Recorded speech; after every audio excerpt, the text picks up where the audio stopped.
টলিগঞ্জে কাটলো অচল অবস্থা। পরিচালক সৃজিত রায়ের সেট তৈরির কাজ ফের শুরু হলো।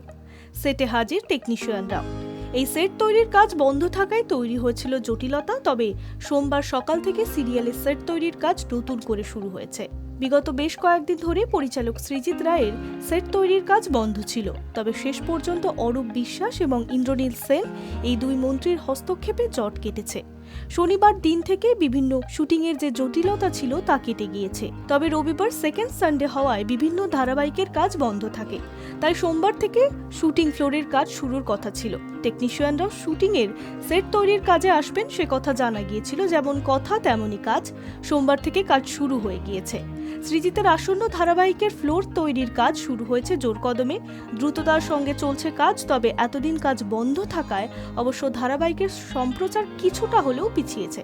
অন্যদিকে জানা গিয়েছে আগামী 20 তারিখ দুই মন্ত্রীর সঙ্গে ফের পরিচালকদের একটি বৈঠক হওয়ার কথা হয়েছে।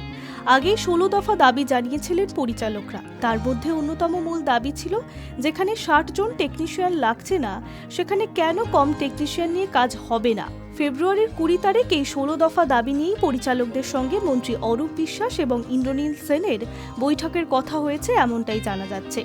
এই বৈঠকের পরেই জানা যাবে পরবর্তীতে কি কি পদক্ষেপ নেওয়া হতো। তবে আপাতত চেনা ছন্দে ফিরছে টলিগঞ্জের স্টুডিও পাড়া। কথা মতো সোমবার সকাল থেকে ফ্লোরে হাজিরা হয়েছেন টেকনিশিয়ানরা। এখন আগামী দিনে কি হবে সেটাই দেখার। Hi news network.